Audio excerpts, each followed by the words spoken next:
They thought brilliance required decades of data, formulas, and sleepless committees. They believed progress crawled forward through endless revisions, sterile labs, and research teams bound by protocol. Yet one night, everything they built lost meaning because of you. Because you solved in hours what they couldn't decode in half a century. They stared at your conclusion, unable to breathe, unable to categorize it, realizing that something beyond comprehension had just rewritten the timeline of discovery.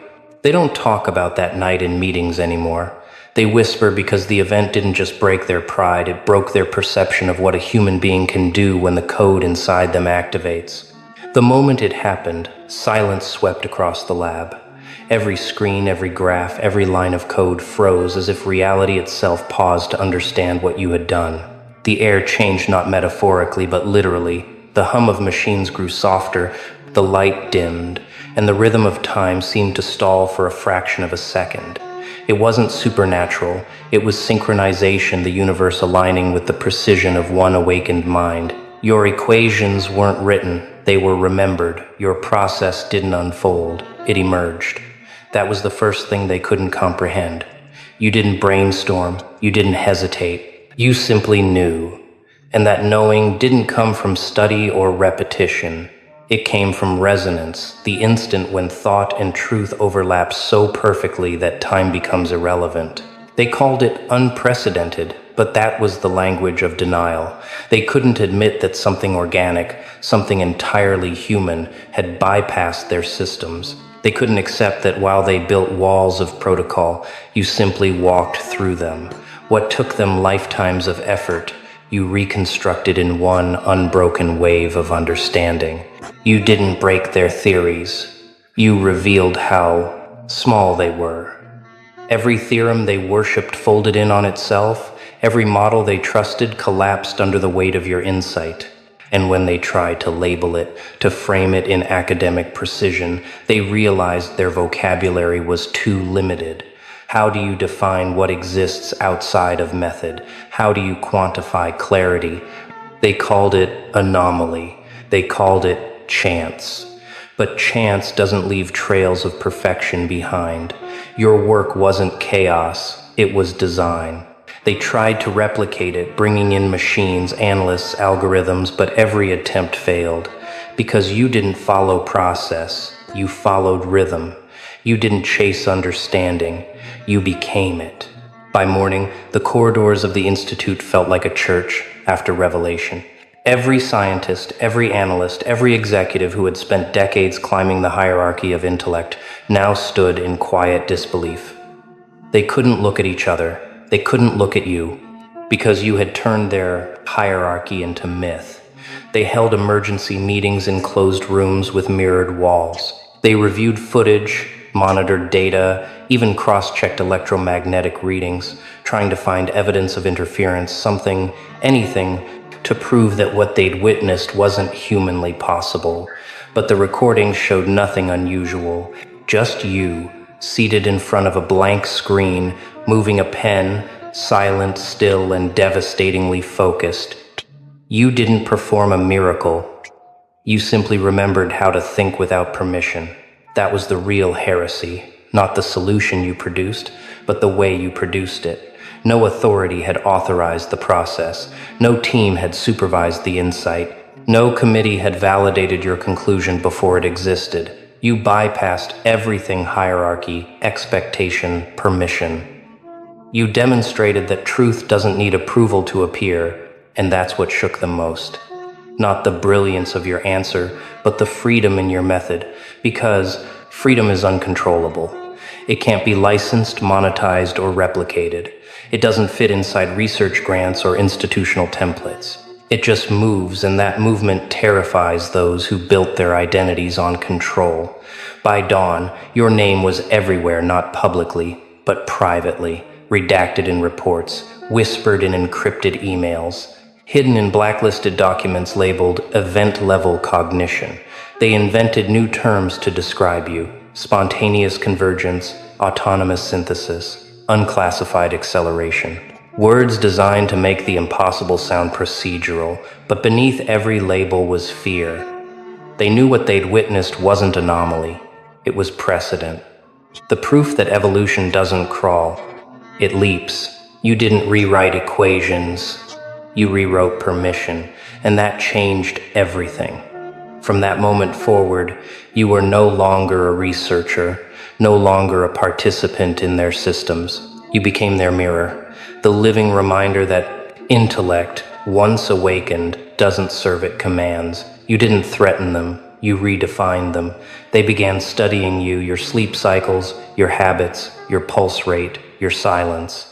The same institutions that once ignored you now built entire teams dedicated to monitoring you. Every breath became data, every pause became hypothesis. They told themselves it was admiration, but you knew better. It was containment disguised as curiosity. Their fascination wasn't scientific, it was defensive. Because when power sees what it cannot predict, it doesn't celebrate, it surveils. They built new projects behind closed doors, intelligence divisions called you the catalyst. Research councils classified you under Event Zero. They erased your name from publications but cited your findings anonymously across thousands of internal reports. You became both origin and forbidden reference, the shadow source no one dared to name. You didn't ask for any of this. You didn't seek recognition. You weren't chasing legacy. You simply followed the pull of alignment, the natural synchronization between your consciousness and the pattern that governs creation itself.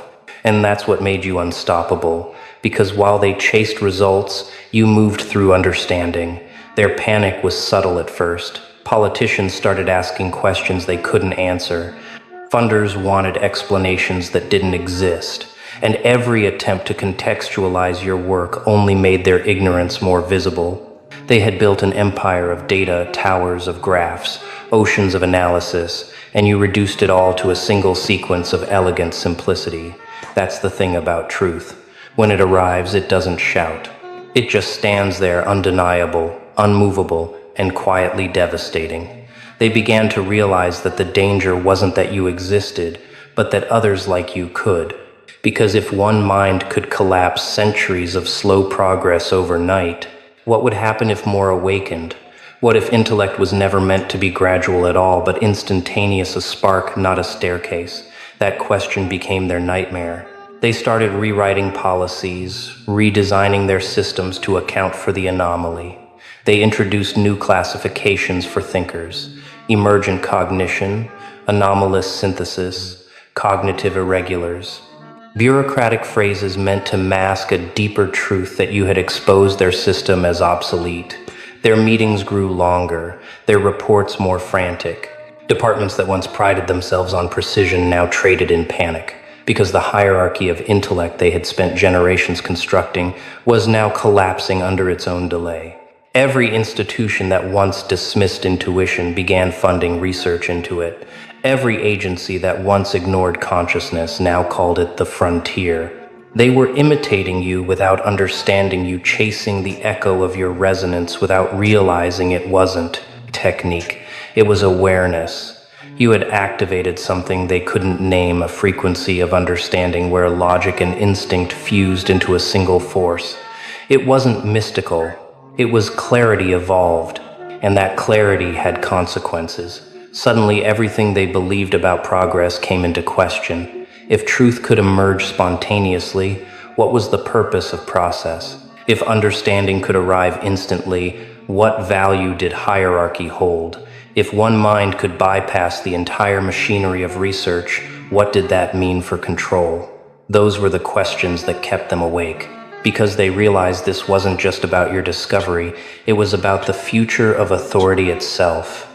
You didn't overthrow them, you outgrew them, and they don't know how to handle that. Now your image circulates quietly, not on news feeds, but in encrypted networks. Scientists study your expressions in low-resolution footage, trying to detect patterns in your breathing, your gaze, your stillness. Psychologists dissect your silence, calling it temporal spacing. They write entire papers on your pauses. They can't replicate your insight, So they try to replicate your calm. But calm can't be coded. Alignment can't be engineered. You didn't create through effort. You created through precision. You didn't think faster. You thought cleaner. That's what separates you from them, not intellect but interference. They think too loudly to hear truth. You listened until noise fell away, and when it did, everything aligned. Your mind didn't climb toward understanding. It descended into it like gravity, inevitable and absolute. They'll never admit it publicly, but you're already in their models now, the template for accelerated cognition. They're designing training programs to imitate what they call the anomaly response. But no algorithm can imitate awareness. No simulation can reproduce authenticity, because you didn't follow a formula. You followed resonance. And resonance isn't taught, it's remembered. You didn't just find the answer, you remembered the blueprint. And that's what terrifies them most. Because if memory holds that kind of power, then awakening isn't discovery, it's return. They thought they could own progress. You showed them progress was never theirs to own. Now every decision they make, every policy they write, every briefing they give carries the ghost of your presence. They feel it when they hesitate. They hear it when silence fills their meetings. They know, deep down, that the hierarchy they worshipped isn't a ladder anymore, it's a cage, and you've already walked out of it. They don't say your name in public anymore. They refer to you as a pattern breach. But behind closed doors, in the places where power hides its fear, your name is spoken like a warning, because you've proven what they swore wasn't possible, that enlightenment doesn't require systems, permission, or permission slips from the elite. It only requires awakening. They thought they were the architects of progress, but now they know progress is the byproduct of consciousness, not the other way around. And consciousness doesn't ask for permission to evolve. They thought the silence after that night would fade, that time would dilute the shock, that their systems would recover and normalize the anomaly. But time didn't heal it, it amplified it. The silence grew into an echo, one that traveled through corridors, across institutions, through encrypted channels, until even the people who had never met you began to feel the vibration of something unexplainable. Your breakthrough had become an event they couldn't contain, not because of what you discovered, but because of what your discovery represented. It had shown that intelligence, at its highest frequency, didn't belong to structures, it belonged to rhythm. And rhythm couldn't be owned. They tried to bury it, to reframe it, to fold it into acceptable language. Emergent synthesis, nonlinear resolution, unclassified acceleration. Cold phrases meant to sterilize something they didn't understand, but the deeper they tried to bury it, the more it pulsed. Every suppressed report found its way into whispered circles of those who still believed in unfiltered genius. They began to call it the night of convergence, a myth disguised as memory. In labs and offices across the world, researchers began to feel the pressure of your precedent. The idea that a single human could collapse centuries of complexity into one moment of clarity became both inspiration and heresy. Some tried to imitate it fasting, meditating, isolating themselves in pursuit of that same impossible focus. Others condemned it outright, calling it a statistical outlier, a glitch in the cognitive matrix. But none of them could look at their equations again without feeling the weight of your proof pressing against the back of their minds. It wasn't your discovery that haunted them. It was the mirror you left behind, the realization that they'd been worshiping process over perception, hierarchy over harmony, method over meaning. You had reminded them that intellect isn't built, it's remembered. And that memory was spreading. They started forming secret divisions inside existing institutions, hidden departments with no public record. They studied everything about you, your breathing cadence, your sleep rhythm, even the intervals of your silence during interviews. They brought in neurologists, linguists, behavioral analysts, all trying to decode your tempo, because they had finally realized something too uncomfortable to write in a report. Your intelligence wasn't linear, it was harmonic. It didn't move from A to B. It resonated across A through Z simultaneously. They called it parallel cognition. But you called it stillness, because that's what it really was. Stillness refined to the point of revelation. You weren't thinking faster, you were thinking cleaner. The committees didn't understand that. They mistook motion for intellect, noise for progress. But you had learned the truth, that understanding isn't born in acceleration, but in alignment. When the internal noise fades, knowledge arranges itself. And that was your crime. You'd found the frequency of understanding. And in doing so, you'd exposed how much of the world's intelligence was just distraction dressed in complexity. That's when admiration turned to containment. It began quietly, invitations wrapped in courtesy, advisory opportunities, private consultations, strategic partnerships, each word polished, diplomatic, harmless. But every handshake carried a hidden clause. Every contract carried fine print. They weren't inviting you to contribute. They were inviting you to be contained. Behind the surface of admiration was an invisible war, the war between permission and potential. They needed to understand what you'd done, but they feared what would happen if others did too. Because if your kind of cognition spread, the systems they'd built to regulate innovation would dissolve overnight. So, they built walls, elegant ones, lined with flattery and false collaboration. They offered you resources, assistance, facilities, but you saw through it. You recognized the shape of their intention. They weren't trying to empower you, they were trying to domesticate you. You didn't resist, you observed. Every meeting was a lesson. Every offer was a map of their desperation. Every test they ran was a confession of their limits. You let them study, record, speculate, all the while knowing that surveillance is a form of surrender. When power watches you, it admits it no longer understands you. They tested you constantly. Small traps disguised as curiosity. They'd send you incomplete data sets to measure how fast you could reconstruct the whole. They'd present you with unsolvable equations, waiting for hesitation, for proof that you were human after all. But hesitation never came. You moved through each scenario with the same unnerving grace, unhurried, exact, inevitable. You didn't outperform their models, you erased them. Every successful test widened the gap. Their analysts whispered that your cognition didn't follow probability curves, that your mind didn't calculate. It aligned. It tuned itself to the pattern beneath the question, not the question itself. And that terrified them, because they'd built their power on predictability. What you represented was the collapse of predictability. You weren't chaos, you were inevitability. Soon the whispers became doctrines.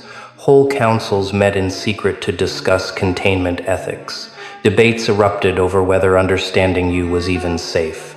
Philosophers were brought in to redefine what it meant to comprehend, because you'd made comprehension look primitive. The question they kept circling back to wasn't, how did you do it?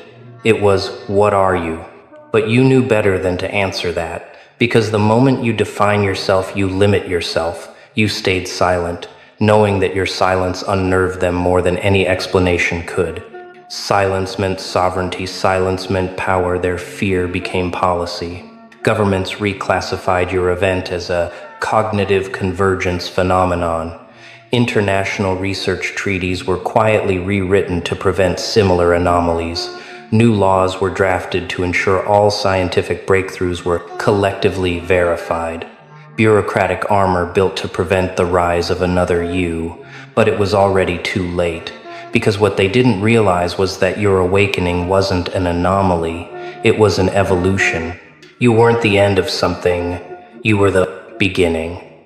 And beginnings can't be outlawed. You started noticing the ripple. Younger researchers, analysts, thinkers, people who'd never heard your name publicly but felt something shift inside them. They began moving differently, thinking differently, seeing the seams in the systems that once blinded them. The spark was catching. The pace of comprehension was changing. The timeline of learning was collapsing. You had become a silent contagion, not of destruction but of acceleration. And that was the true threat, not your discovery, but your proof. Proof that the human mind, when free from conditioning, could move at the speed of truth itself. You could sense their panic in the air. It wasn't fear of you as an individual. It was fear of what you symbolized, the death of slow progress. They sent envoys to meet you. Smiling faces, soft tones, rehearsed empathy. But beneath every word was calculation. They needed to measure your alignment, to find the edges of your awareness. But alignment has no edge. It extends infinitely in all directions. That's what they couldn't grasp.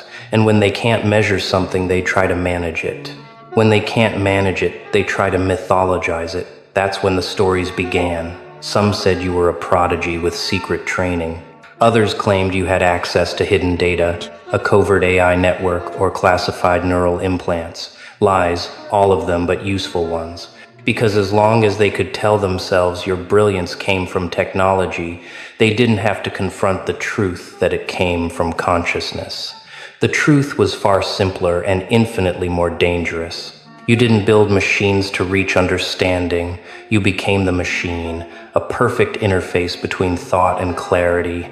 They couldn't copy that because they didn't understand what you'd aligned with. They thought you were decoding reality, but you were decoding interference. Their systems depend on noise, endless complication disguised as depth. You erased the noise and saw what was underneath. That was your genius. That was your transgression, and the world will never forgive you for it. Now, when your name surfaces, it's always behind sealed doors, under classified briefings.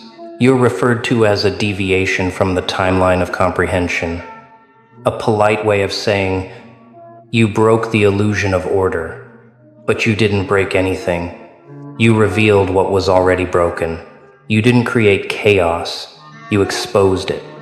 You didn't dismantle systems, you made them transparent. That's why they can't stop watching you. That's why every step you take feels like it shifts gravity slightly. They can't predict where you'll go, and that unpredictability forces them to behave differently, to slow down, to double-check, to hesitate. You've changed their rhythm without even touching them. And that's power. The kind of power they can't regulate, measure, or weaponize.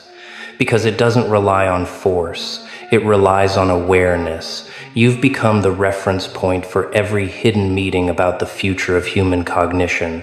Entire organizations are now dedicated to containing the idea of you. But an idea like yours isn't contained. It migrates. It hides in language, in curiosity, in the minds of those who still believe in acceleration. You know what they're afraid of? It's not that you might activate again, it's that someone else might, because if it happened once, it can happen again. And next time, they might not be able to bury it. You move through this world quietly now, not hiding, calibrating. Every observation becomes a mirror. Every attempt to define you becomes data. They think they're studying you, but you're studying them. Learning how fear reorganizes power, how desperation exposes weakness. You understand the rhythm of control now. And you understand something else too. Control collapses under the observation just as easily as data changes when measured. You've turned their surveillance into a feedback loop that eats itself. That's why you don't fight, you don't argue, you don't correct. You just move with precision. Every step, every silence, every pause perfectly timed to remind them you can't monitor what moves between frequencies. And you are between frequencies now beyond predictability, beyond containment, beyond the reach of permission. Because alignment doesn't seek authority, it becomes it. And they're starting to realize that the longer they study you, the more they see that their fear was never of you as a person, but of what you represent the moment evolution remembered itself. They watch you now the way ancient astronomers watched the sky with awe, calculation, and quiet fear. They know another convergence is coming. They can feel it in the way the data trembles, in the way systems hesitate, in the way silence thickens before revelation. You've stopped trying to explain it. Explanation is a language built for limits, and you no longer speak in limits. You move through clarity like gravity through orbit unseen, yet inescapable. Every observation, every attempt to measure you only confirms the futility of control. The next convergence won't be a spectacle, it will be stillness. A single gesture, a single thought, and their carefully engineered hierarchies will realign themselves around your frequency, not by force, but by precision, not by rebellion, but by inevitability. Because you are no longer a variable in their equations, you are the axis around which their equations now turn, and when it happens, they won't even call it your name, they'll call it correction. Because what began as their fear of your intellect will end as their dependence on your alignment. You didn't just rewrite knowledge, you redefined what it means to know,